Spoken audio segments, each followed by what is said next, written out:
Alright, let's go to a few legato exercises.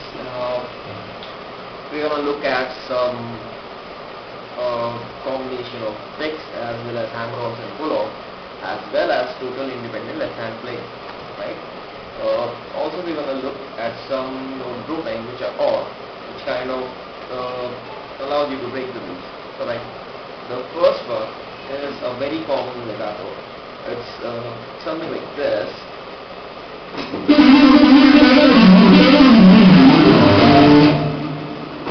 what we have here is generally 6 notes or 3 notes, and this is the pattern.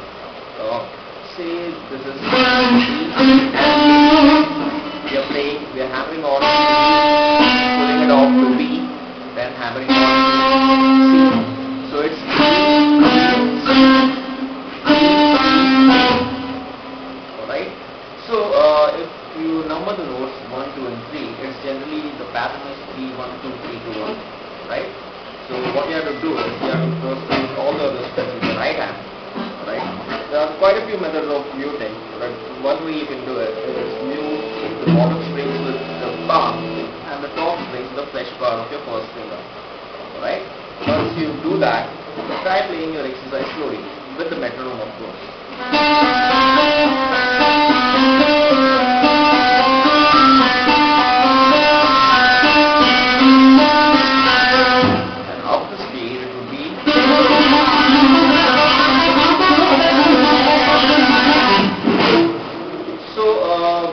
After you approve playing on one string, you can move on the strings. You can generally try it with 2 different strings, alright? So you should get used to jumping between the strings, alright? So it is like this.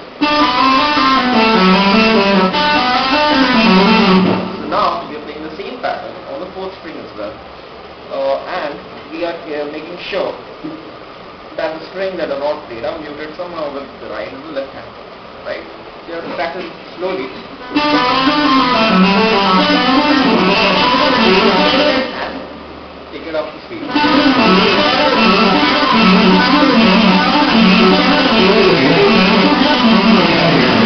What you can do with that is take a simple pattern of a scale, like a major scale for example, and run through the scale using the same legato exercise. You don't even have to use, you don't even have to pick a single note. Same way you can go back.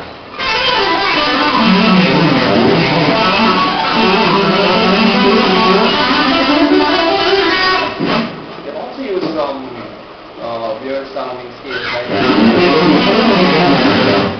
That was your blended scale. Alright, you can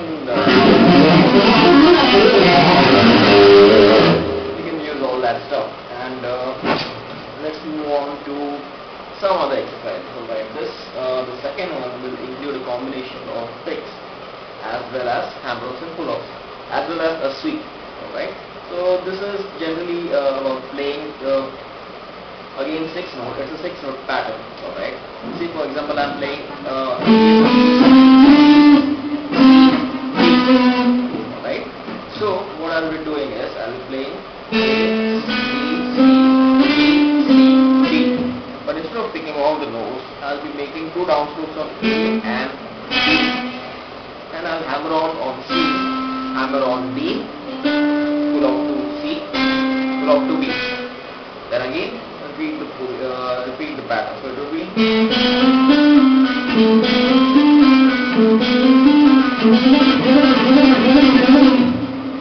it's a very good exercise.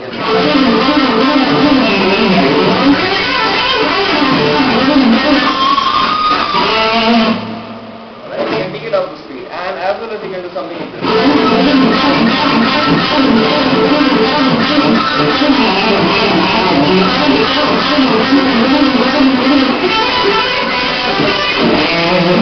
So what there's something extra that I did with that particular pattern. Instead of making 2 downstrokes, I was doing some inside picking, right? Upstroke on the A note and downstroke on the B note, alright? So it gives a certain accent.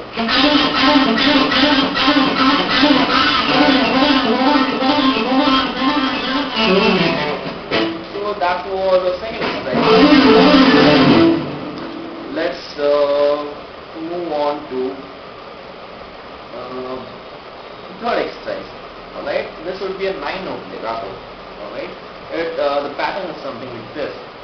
you're hammering on here. You're picking this note here, hammering. Say if you're playing these 6 notes, right? A simple major scale pattern. So this is what we'll be doing. Striking a downstroke for the G note, hammer on to A, hammer on to B, downstroke to C note, hammer on to D, pull off to D, pull off to C, and hammer on to B. So we are generally playing 9 notes. 4, 5,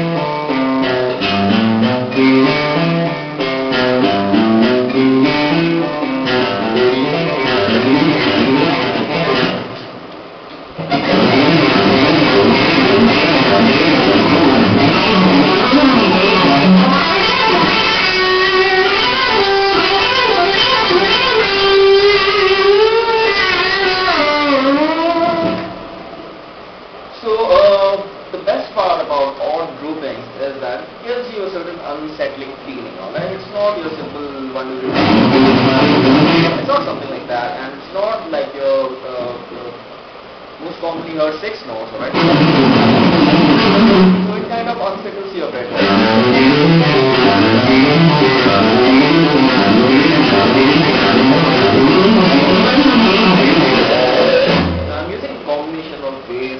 I'm using the 9-note legatos across the scale. Across the scale, it was like this.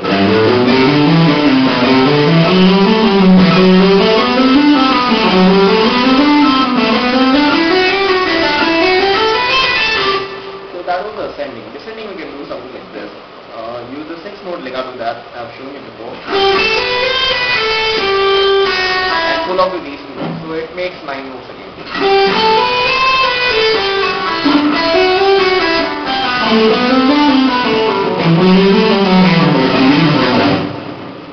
Again, if we run it through the scale,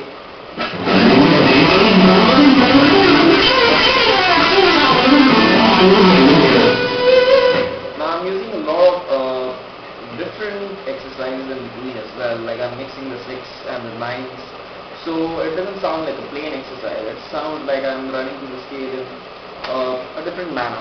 It kind of sounds different, and that's sometimes better. Alright, we've seen a few legato exercises, independent left and right hand playing. Let's take a look at some tap exercises with legato. Alright, again we take this general scale and tap certain notes here. For some reason I'm just tapping on the 12th fret on each of the strings. So we can play different patterns, like this pattern would be, right, tap here, hammer on, hammer on. Same with other strings.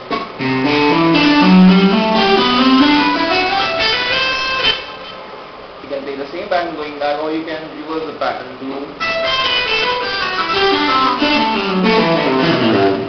right, up the speed it's like that.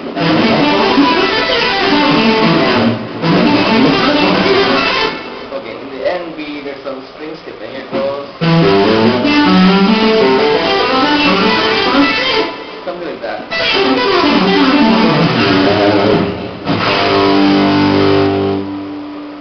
Alright, that's about it. We'll look at a few more exercises in the next part.